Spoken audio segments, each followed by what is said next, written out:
Haiti ম্যাচের পর যে পরিসংখ্যান বলছে ফাইনাল খেলবে ব্রাজিল। দেখুন, ফিলাডেলফিয়ায় আজ হাইতির বিপক্ষে প্রথমার্ধে ৩-০ গোলে এগিয়ে যায় সিলেসাওরা। ম্যাথিউস কুনহার জোড়া গোলের সঙ্গে ভিনিসিয়াস জুনিয়রের দুর্দান্ত এক গোল ব্রাজিলকে স্বস্তির লিড এনে দেয়। দ্বিতীয়ার্ধে যদিও সমর্থকদের প্রত্যাশা ছিল ব্যবধান আরও বাড়ানোর, কিন্তু সেই দ্বার দেখা না গেলেও ম্যাচের লাগাম ব্রাজিলের হাতেই ছিল। আর এই ৩-০ লিডই এখন ব্রাজিল সমর্থকদের নতুন করে স্বপ্ন দেখাচ্ছে, কারণ ইতিহাস বলছে বিশ্বকাপে শেষ ৪বার যখন প্রথমার্ধে ৩-০ ব্যবধানে এগিয়েছিল ব্রাজিল, প্রতিবারই তারা সেই আসরের ফাইনাল খেলেছে।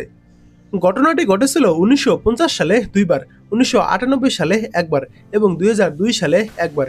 এর মধ্যে ১৯৫০ সালে উরুগুয়ে ও ১৯৯৮ সালে ফ্রান্সের কাছে ফাইনাল হারলেও ব্রাজিল ২০০২ সালে জার্মানিকে হারিয়ে পঞ্চম বিশ্বকাপ শিরোপা জিতেছিল সিলেসাওরা। অবশ্য পরিসংখ্যানই শেষ কথা নয়, তবুও হাইতির বিপক্ষে দাপুটে প্রথমার্ধে ব্রাজিল সমর্থকদের নতুন করে আশা জাগাচ্ছে।